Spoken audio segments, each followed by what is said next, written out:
Hello everyone. आज के इस वीडियो में हम बात करेंगे एक और नए वैकेंसी अपडेट की जो आप सभी के लिए आया है गुजरात पब्लिक सर्विस कमीशन की तरफ से for the post of assistant engineer. तो आखिरकार कितनी है वैकेंसीज, कौन कौन है एलिजिबल, क्या रहेगा सिलेक्शन प्रोसीजर, कैसे करना है अप्लाई, सब कुछ हम जानेंगे वन शॉट में। वीडियो को एंड तक जरूर देखिए। आप मेरे पीछे देख रहे हैं, यह है डिटेल नोटिफिकेशन जो गुजरात पब्लिक सर्विस कमीशन की तरफ से जारी हुआ है। तो यहाँ पर आप देखेंगे सबसे पहले लिखा हुआ है 139 पोस्ट के लिए ये नोटिफिकेशन जारी हुआ है असिस्टेंट इंजीनियर की। स्टार्टिंग डेट रहेगी 25 जून, यानी कि 25 जून से फॉर्म आप अप्लाई करना स्टार्ट कर सकते हैं। लास्ट डेट रहेगी 9 जुलाई। तो 25 जून से लेके 9 जुलाई रहने वाली ये डेट फॉर्म फिलिंग की। उसके बाद फिर आप देखेंगे तो यहाँ पर एग्जाम होगा। एग्जाम में दो चीजें आपसे पूछता है, एक पूछता है जनरल स्टडीज जिसकी अभी हम थोड़ी देर में वापस बात करेंगे, और आपसे कंसर्न सब्जेक्ट यानी कि टेक्निकल सब्जेक्ट। तो यहां पर डेट दे रखी है कि 5 अक्टूबर को ये एग्जाम आपका हो सकता है। संभावित जो टेंटेटिव डेट है वो एग्जाम की दे रखी है। अच्छी बात है कि पहले से ही एग्जाम की डेट आपके पास रहेगी क्लियर, तो आप उसी के अकॉर्डिंग तैयारी कर पाएंगे। और फाइनल जो रिजल्ट है इसके बाद आपका इंटरव्यू होता है। असिस्टेंट इंजीनियर की पोस्ट है, दैट मीन्स एग्जाम होगा, उसके बाद इंटरव्यू भी होगा। तो एग्जाम में जो शॉर्टलिस्ट होंगे कैंडिडेट्स उन सभी को इंटरव्यू के लिए कॉल किया जाएगा। तो यहाँ पर लिखा है कि final result will be publish during 10 working days after the last date of interview. जब इंटरव्यू हो जाएगा तो उसके अंतिम मतलब उसके बाद 10 दिनों के अंदर, 10 वर्किंग डेज के अंदर फाइनल रिजल्ट घोषित कर दिया जाएगा। अब यहाँ पर सबसे मेन बात है कि ये असिस्टेंट इंजीनियर की सिर्फ और सिर्फ इलेक्ट्रिकल ब्रांच के लिए वैकेंसीज हैं। बाकी ब्रांचेस के लिए यहाँ पर अभी फिलहाल नोटिफिकेशन में कोई वैकेंसीज का जिक्र नहीं किया गया है। फिर आप देखेंगे यहाँ पर, तो यहाँ पर कैटेगरी वाइज 139 वैकेंसीज को ये बांटा गया है। जनरल, ईडब्ल्यूएस, एससीबीसी, एससी और एसटी कैंडिडेट्स। और यहाँ पर आप देखेंगे तो ये कुछ सीट्स, जो कुछ पोस्ट हैं वो रिजर्व की गई हैं फॉर वुमेन। तो टोटल 139 में से 46 पोस्ट जो है वो वुमेन कैंडिडेट्स के लिए रिजर्व्ड हैं यहाँ पर। ठीक है, फिर इसके बाद अब आप आगे देखें।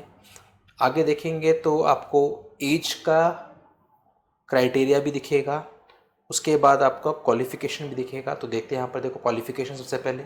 तो क्वालिफिकेशन में बैचलर डिग्री चाहिए इलेक्ट्रिकल में, bachelor degree in engineering, electrical engineering या फिर इलेक्ट्रिकल टेक्नोलॉजी में, यानी कि बी बी टेक अगर आपकी है इलेक्ट्रिकल में किसी भी कॉलेज से, तो आप यहाँ पर एलिजिबल रहने वाले हैं। उसके बाद यहाँ पर एक चीज़ और दी है कि basic knowledge of computer application, ये मस्ट है, जरूरी है, क्योंकि Gujarat civil services classification and recruitment का जो रूल है उसके अंदर असिस्टेंट इंजीनियर की जो प्रोफाइल है उस पर इसकी नीड है। तो दैट मीन्स आपके पास basic knowledge of computer application होना चाहिए। उसके बाद नॉलेज ऑफ गुजराती और हिंदी और बोथ, यानी कि आपको गुजराती लैंग्वेज या हिंदी या दोनों की नॉलेज होना जरूरी है।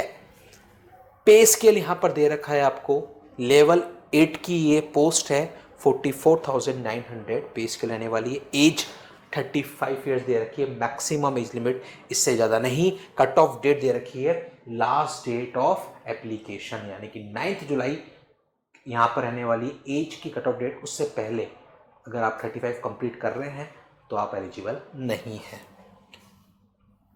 एज में जो छूट मिलती है category wise as per government norms, वो यहां पर भी आपको मिलने वाले हैं। फिर बात करते हैं एग्जाम पैटर्न की। तो प्रीलिमिनरी एग्जाम पैटर्न, जहां पर आपके दो सेक्शन होते हैं, एक होता है जनरल स्टडीज जो आपका 100 मार्क्स का होगा और 1 आवर का होगा, 60 मिनट्स का, और उसी के साथ में होगा एक और आपका टेक्निकल पेपर कंसर्न सब्जेक्ट, यानी कि जो आपके ब्रांच रिलेटेड है, टेक्निकल क्वेश्चन आपसे पूछे जाएंगे। 200 मार्क्स का होगा, 120 मिनट यानी कि 2 आवर्स का पेपर होने वाला है। यहाँ पर मिनिमम कट ऑफ दे रखी 15 मार्क्स, मिनिमम क्वालिफाइंग मार्क्स। 15% से अगर कम आपके मार्क्स आ रहे हैं तो आप किसी भी कीमत पर इंटरव्यू के लिए क्वालिफाई नहीं होंगे। तो मिनिमम 15% से ऊपर आपके होने चाहिए, उसके बाद मेरिट बनेगी, उसके बेसिस पर इंटरव्यू के लिए शॉर्टलिस्टिंग की जाएगी। ये यहाँ पर साफ साफ मेंशन है। एप्लीकेशन फीस जो है वो आपकी 100 रुपीज़ रहने वाली है। ऑनलाइन आपको अप्लाई करना है, कहां पर? गुजरात पब्लिक सर्विस कमीशन की वेबसाइट पर जाकर। यह है इस वैकेंसी से जुड़ी सारी इंपॉर्टेंट अपडेट्स। और भी फर्दर अपडेट के लिए आप लोग बने रहिए इस चैनल पर। यहाँ पर आपको मिलते हैं वैकेंसीज और उससे जुड़े हुए सारे लेटेस्ट अपडेट्स। मिलते हैं अगले वीडियो में अगले नए वैकेंसी अपडेट के साथ। अभी के लिए इतना ही। Thank you.